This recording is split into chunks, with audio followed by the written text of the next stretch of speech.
Olá pessoal do TCC1, é isso? Vocês estão bem?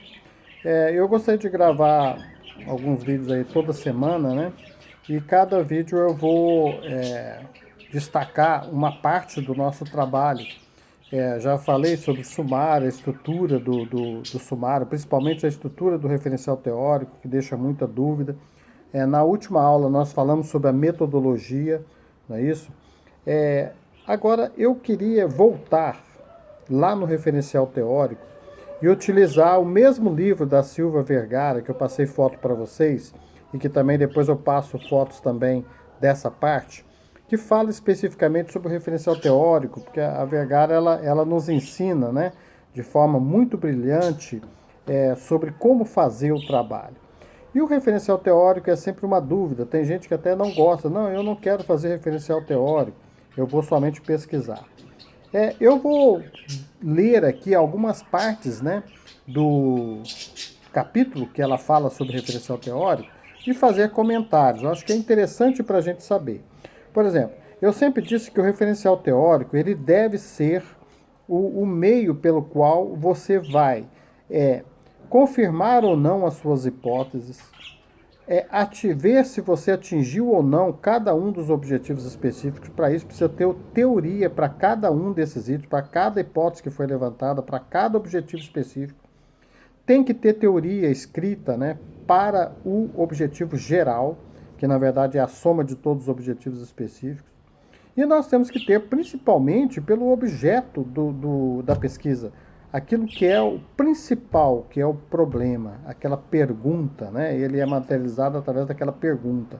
Então, o referencial teórico, assim como a pesquisa de campo, né, ou o estudo de caso, ou a pesquisa documental que vocês vão fazer e que foi descrito lá no capítulo Metodologia, o referencial teórico tem que dar esse suporte para vocês, que depois, inclusive, você vai poder comparar toda essa teoria com o que vocês acharam lá quando foram fazer efetivamente a pesquisa em campo.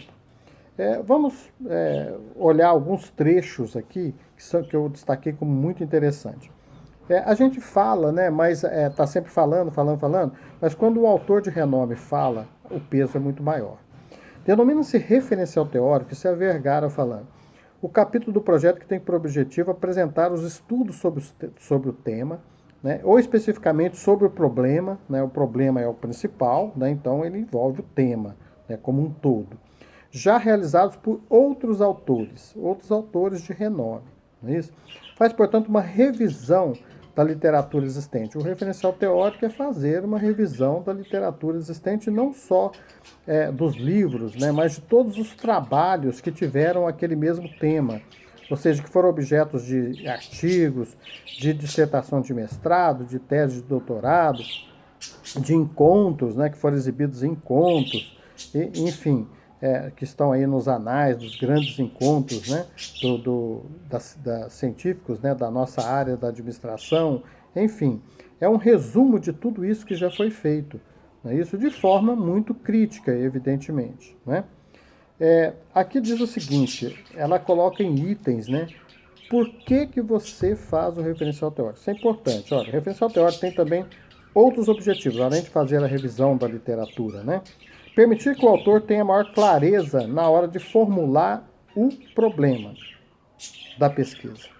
Então, aquilo confirma aquilo que eu falei. O principal de tudo é o problema. Então, essa teoria tem que justificar essa questão do problema e buscar soluções para ele. Não é isso? Facilitar a formulação de hipóteses e suposições, como eu falei também. Lá na frente, a teoria vai poder confirmar ou não, né, aquelas hipóteses que você levantou, que são tipo uma antecipação da solução do problema pelo autor antes de fazer a pesquisa. Isso que são hipóteses, né? Que nós colocamos lá no primeiro capítulo do nosso projeto. Sinalizar para o método mais adequado à solução do problema, né? Então aí metodologia, né? A teoria ela tem que te levar a uma metodologia que seja mais adequada para solucionar o problema.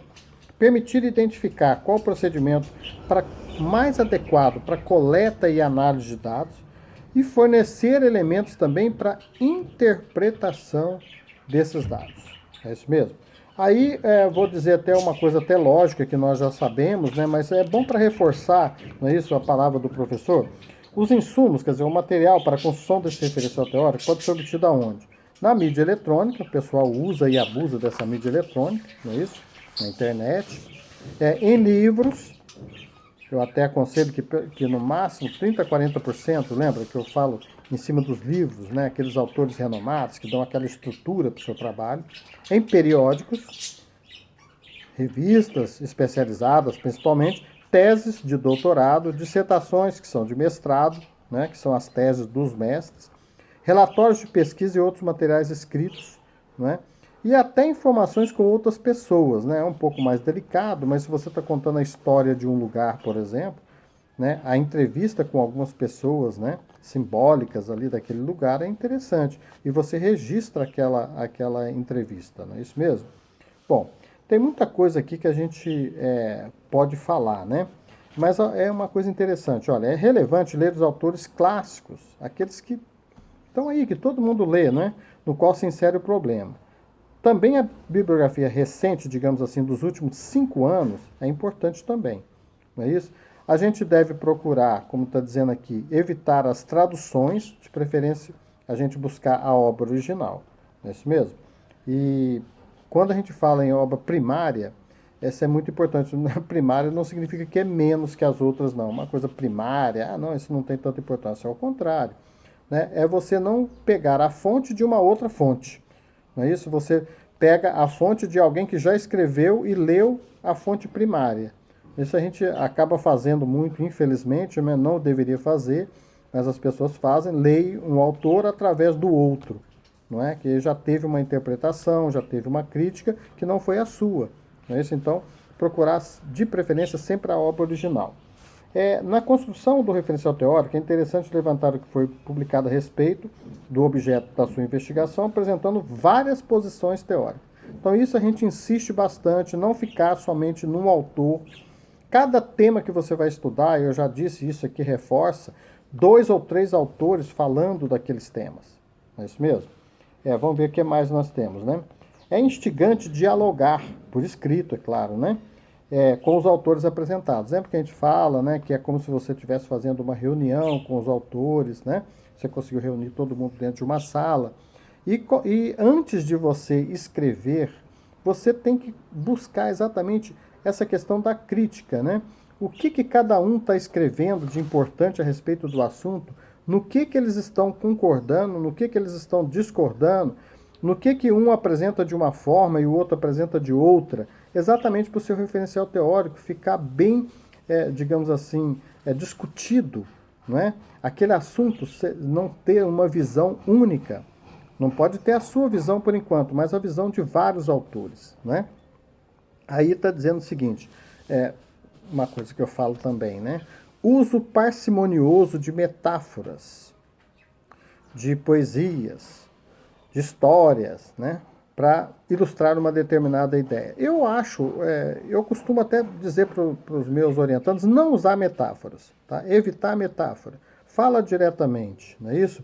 E aqui a autora continua, né? Já que estamos falando de redação, vai aqui uma outra dica. Desde a primeira página e posteriormente no relatório final, né? Evite parágrafos, ela chama de parágrafos jumbo. Aqueles parágrafos imensos, vocês lembram que eu sempre critico isso, peço para não fazer? Aqueles parágrafos que quando você chega no final, você tem que voltar, o leitor tem que voltar lá porque ele não entendeu nada. Não é isso mesmo? Uma coisa que também é interessante, não abuse, uma que eu falo também com vocês, né? Então a Vergara está reforçando aqui aquilo que eu falo.